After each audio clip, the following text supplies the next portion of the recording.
Want to do a stadium tier list, hero tier list. I've played about 10 hours so far, and have played about every hero. I think the only hero I haven't played yet is Zarya. But I've played at least every hero once, and this will be more of like a not necessarily casual, but I guess an average player tier list, you know. And given that there aren't that many heroes, and that pretty much every hero in this mode is like viable, I don't think there's gonna be like a D tier. I think every hero is like pretty freaking good. So yeah, started out. I'll put Diva in B tier. I think they're super solid, but I think they are just better tanks. And one of those better tanks would be Queen. Queen is absolutely fucking insane. An ability build on her is crazy, especially an ability build that like maxes your shout. It's insane. Your team could be low, and then you shout, and they're instantly full health. It's absolutely crazy. I think Queen might be a little bit busted, but she's fun to play, so we'll give her that. Orisa, I'll put in B. Honestly, I'm going to put Diva in A and put Orisa in B. I think Orisa is solid, but they're kind of boring. If you're an Orisa fan, I guess they're good. The build that I played was like a Fortify build. Basically just like the power fantasy of being a fucking wall and like not taking damage is really, really fun. To me, at least. But I can see how people could think she's boring. Again, I think that they're just better tanks than her. Not terrible pick, but I don't know. I think there's just better tanks. And that better tank would be Reinhardt. I think Reinhardt is better than Diva. I played him a few different builds with him. I played like a more support build where like I put a bunch of perks into my shield and into like supporting my team with like healing and stuff. And then one of my favorite builds with him, which I actually have the video up right now, is a attack speed build, which is just fucking nuts and insane. You basically just stack attack speed, and you just swing your hammer like a madman. And it's actually just insane. You just build attack speed, maybe some survivability. Well, you do need some, but mainly attack speed. And then you go with the perk, the power that every third hit ignites your enemies. And you're just swinging so fast that they're just always ignited. It's actually insane. It's so good, so fun. Like I said, I haven't played Zarya, but I'm gonna put her in an A tier as well. I think that just the nature of bubble and the fact that you can get bubble builds that are just almost have like 100% uptime, it's just insane. And just the utility of like cleansing, like she's good into Queen, good into like Ana and stuff. Super solid. I mean, she's great in 5v5. Just regular. So like in Stadium, of course, she's going to be busted. So yeah, A tier for sure. Ashe, I played only once, most of them only once. I did a Dynamite build, which was super solid. You know what? I'm actually going to put Orisa in C because I just think she's really boring. And like, not terrible, but like, not super great. But anyways, Ashe, I'm going to put her in B. I think that unless you have like amazing aim with Ashe, she can kind of feel little like clunky in this mode because it's so fast paced. It's so like close ranged that like it's easy for Ashe to get like ran over, I feel like. And unless you have like amazing positioning and just can like hit your dynamites, she can kind of feel like, I think, a little squishy, or just maybe like a little like, I don't know, just hard to play in close range, you know? But like a Dynamite build, ability build, like buffing Bob, I think is really, really good and fun. So yeah, B tier. Cassidy, A tier. I think he just fits the play mode a little better, or the play style a little better.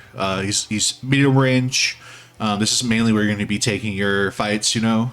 The Cassidy build that I made was a attack speed one, just buffing the fuck out of my weapon damage, and then taking a little bit of survivability. You basically fucking one-shot people with headshots, especially if you have a Ryan who's doing like a shield build. It's actually super sick, super fun, very, very good, I think. All right, Genji. I only played once, and this is obviously this tier list is from my perspective. I'm not a Genji player at all, and I didn't necessarily know how to build him, so he's probably better than C. But just from my experience playing him, I'm gonna put him in C. Just I did not have a good time playing him. Again, I'm probably wrong.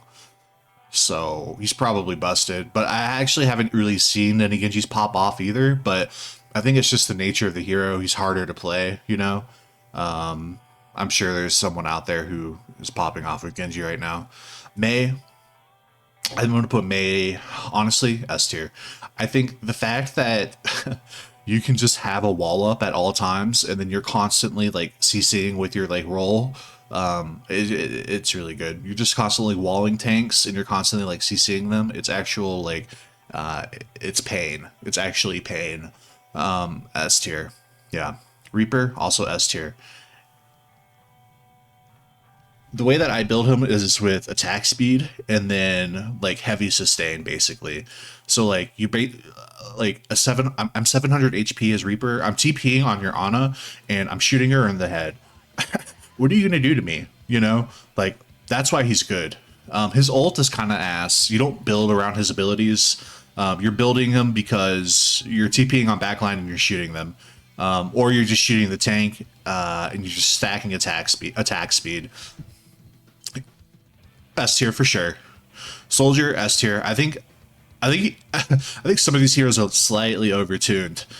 Soldier with the again attack speed. It's just insane. The perk where you shoot your helix and then you get auto aim. Later in the game, like round 5, when you do that and you hit a squishy, I mean they're dead. It's like a one shot almost. It's actually crazy what you can do with him. And like you get so much damage. I don't know. It's crazy. Yeah, Soldier definitely S tier. Ana, S tier. A lot of these heroes are going to be S tier. Ana is Ana. Thrives really well in this mode. Maybe slightly harder to play just because everything is so fast and like a lot of it is close range. But again, she's Ana. There's so many different builds you can do. I went like a hybrid damage, like heal build kind of. Like I basically just put points into my my nade and then my nano. Juno, I'm gonna say S tier. I played the pulsar build. By like round 4, you're basically a server admin and you're just popping your torpedoes like every like few seconds. The perk that lowers it by like however many you hit, and then like you get 2 charges on it is just crazy. You're just and then you get the perk that like explodes too, the torpedo. It's insane. You're just constantly hitting torpedoes. It's actually really annoying. But to be fair, a lot of these heroes are annoying. Kurico, I'm gonna put A tier. Now, I didn't play a lot of Kurico. Again, I've only played like one game of each hero. I don't know. I had a hard time finding a build with her. A lot of it was like, I'm thinking like a Suzu build might be good, or just going like DPS Kurico. I've seen a lot of Kuricos use like the clone build.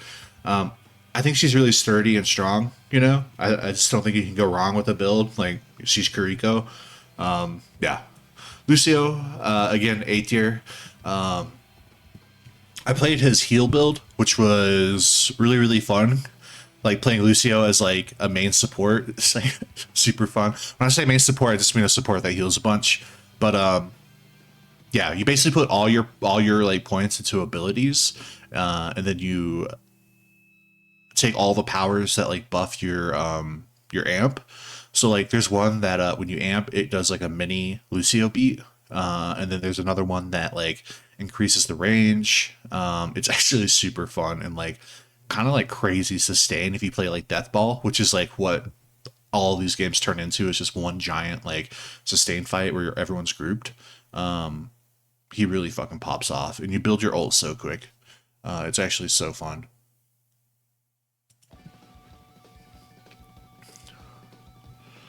All right, Mercy. I'm actually doing the challenge where you like win one game with every hero and you get the title MVP. I did play, God, I played probably like 6 or 7 games of Mercy. It's like the most I played Mercy in like all 9 years of playing Overwatch. And actually towards the end I started having fun, so like maybe I should just die or something. I feel bad saying that. But the Mercy build that I built was basically just a pocket build, which I think is like, I don't know how you play Mercy. But I basically just like fucking pocketed the shit out of like a cracked soldier, and that's how I won after like 7 games. It was really frustrating, but I don't know. I'm gonna say B, like not, maybe even C, like not terrible, but like I don't know. It's still Mercy. Like, there's nothing in her, like, maybe I haven't, like, messed around enough with her builds, but it just seems like you're still just kind of pocketing, like, a DPS, you know? Like, you're kind of relying on your team a bunch. Moira, A tier for sure, because the nature of this game is that, this game mode is that everyone's playing together in a big death ball, and like Lucio, so, like, your orb build, like, if you just, like, put all your points into abilities, like, the amount of healing and damage you can do with your orbs is just insane. You're constantly building coalescence. You basically will never die if you're smart. I mean, she might even be S tier, I think, to be honest. Like, it's just crazy to sustain. But yeah, that's what I think so far. I'm having a bunch of fun with the stadium mode, and I think that it's might be my favorite way to play Overwatch right now. Yeah. Hope you guys enjoyed the video. Did you agree with me? Did you disagree? Tell me how stupid I am for my opinions. Thank you.